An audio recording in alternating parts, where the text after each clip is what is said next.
Hi, and welcome to Finding Your Way Through Therapy. I am your host, Steve E.7. I'm an author and mental health counselor. Are you curious about therapy? Do you feel there is a lot of mystery about therapy? Do you wonder what your therapist is doing and why? The goal of this podcast is to make therapy and psychology accessible to all by using real language and straight-to-the-point discussions. This podcast wants to remind you to take care of your mental health, just like you would your physical health. Therapy should not be intimidating. It should be a great way to better health. I will demystify what happens in counseling, discuss topics related to mental health, and discussions you can have with your therapist. I also want to introduce psychology in everyday life, as I feel most of our lives are enmeshed in psychology. I want to introduce the subtle and not so subtle ways psychology plays a factor in our lives. It will be my own mix of thoughts as well as special guests. So join me on this discovery of therapy and psychology. Hi, everyone, and welcome to episode 7. If you haven't had a chance, I hope you listen to episode 6. Episode 6 is where I discuss what first happens when you sit down.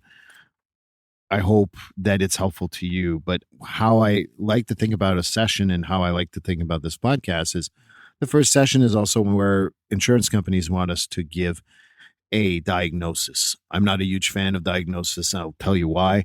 But really what I thought was important is that a lot of people ask me about what's my diagnosis or why is it this diagnosis and what it looks like and why do you not put a lot of weight onto diagnosing. So if you're from the research community, I hope you listen to this, and I really do hope that insurance companies also listen to this, because I think that there are a few good points in here. And I think that if you're a client and you're like, well, I was told that I have blank, first of all, we need to discuss that. But at the end of the day, we need to figure out how a diagnosis is not what you should be labeled for the rest of your life.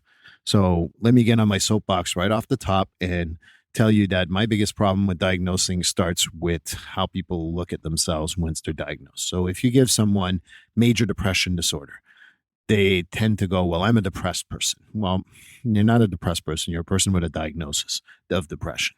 That doesn't mean that's who you are. Same thing goes for anxiety. You know, I've got anxiety. Well, no, you have a diagnosis of anxiety. You happen to have more anxiety than others, but that's not something that's forever. And there's ways to address that. So my first biggest beef with diagnosing is people use it to identify who they are. And I think that if you are curious on how to identify yourself, I would love for you to just hear this from my whole podcast. Don't use a diagnosis to identify yourself to anyone in this world. So let's start off with that. But after I get off my soapbox, let's go a little more technical here. So the Bible of therapy, counseling, and diagnosing is the DSM-5. And now it's cool because it's a number 5, not V anymore. It's a long story. So there's been more than 5 versions. Off the top of my head, I think there's been 8 versions of DSM, which is the Diagnostic and Statistical Manual. It's based on research, or so they say. And I think I'm going to spare you all the details around that.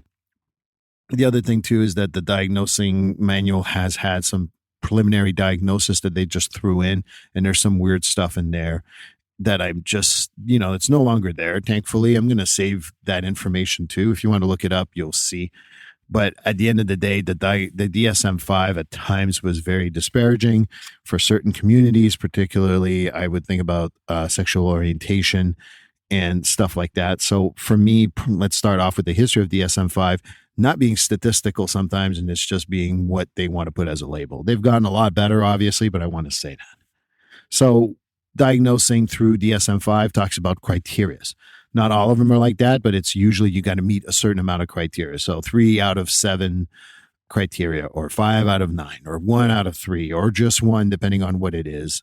And there are clusters and there's different diagnoses. So you can have depression that is mild, moderate, or severe. You can have first episode, single episode, multiple episodes, recurrent, and I can't remember all the technical words they use, but they use a lot of these words in order to really get into different types of, so make it look a lot more professional.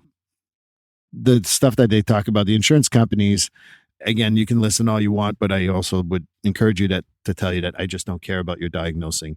Usually, for me, I'll go with the most mild diagnosis I can give to a client, because I don't think it's going to be guiding my therapy. I work with symptoms. I don't work with a diagnosis. And if a person is struggling with a lot of issues, anxiety or depression because of a trauma, I'm not saying, well, let's treat the trauma. No, let's look at those things to manage your emotions so that you can address the trauma. So these diagnoses just get on my nerves. Let's talk about my trauma with diagnosis also. So I remember in my undergrad, when we first did abnormal psychology, I remember going through, at the time, it was the DSM 3R, I believe, if I'm remembering it correctly. And the professor made us go through all the criteria and every single diagnosis, because that's what we're supposed to do, right? And I remember one of the professors, after we were getting close to, I don't know, three-quarters through the class, and we looked most of the manual and all the diagnosis, he asked us, all right, a show of hands, how many of you think you have all these diagnoses in the book? And it was funny because most of us put our hands up, and he was talking about how some of these symptoms are so confusing that we can all have them. So I think that at the end of the day, learning to see the diagnosis as a guide, but not see it as what you are and what the person is very important. So I think that that's why, for me, I remember this from this, we're talking about 97, 98. And I'll always remember that, as in basically that's how precise the diagnostic manual is.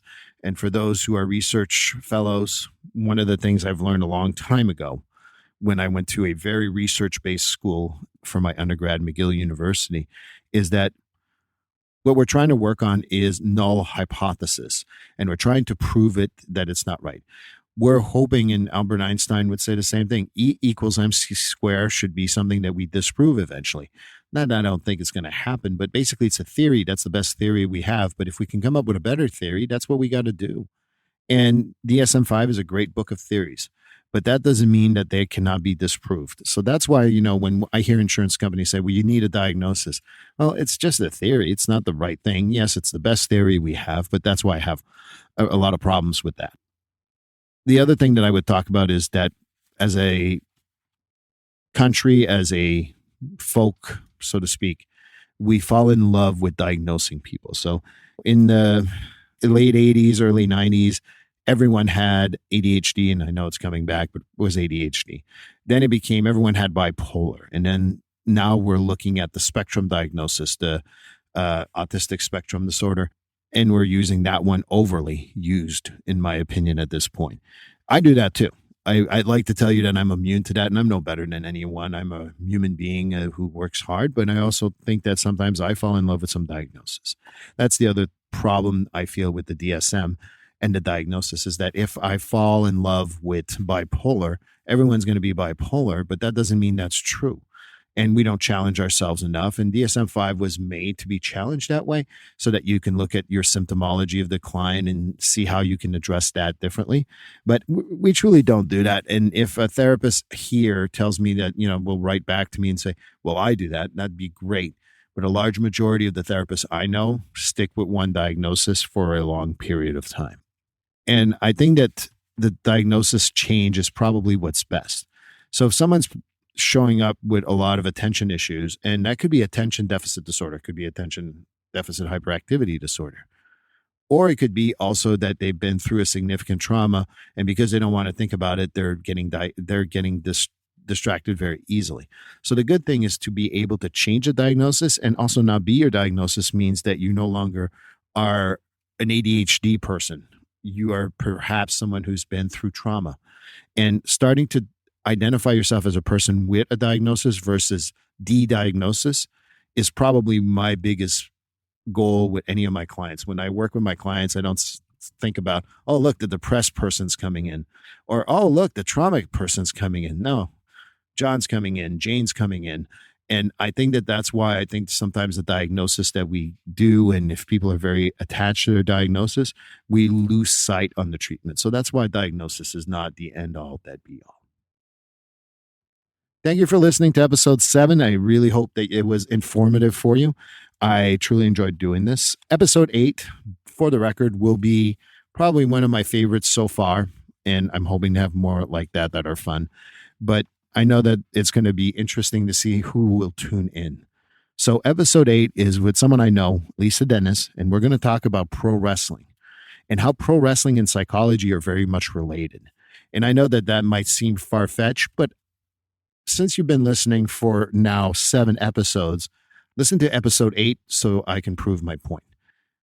If you don't agree after episode 8, let's talk about it. But the conversation will be with Lisa Dennis. We are going to talk about professional wrestling and how it is related to psychology in everyday mental health stuff that we actually do. So I hope you join us. Don't forget to like and subscribe. All comments are always welcome. Always enjoy hearing from you. And I hope to see you on episode 8.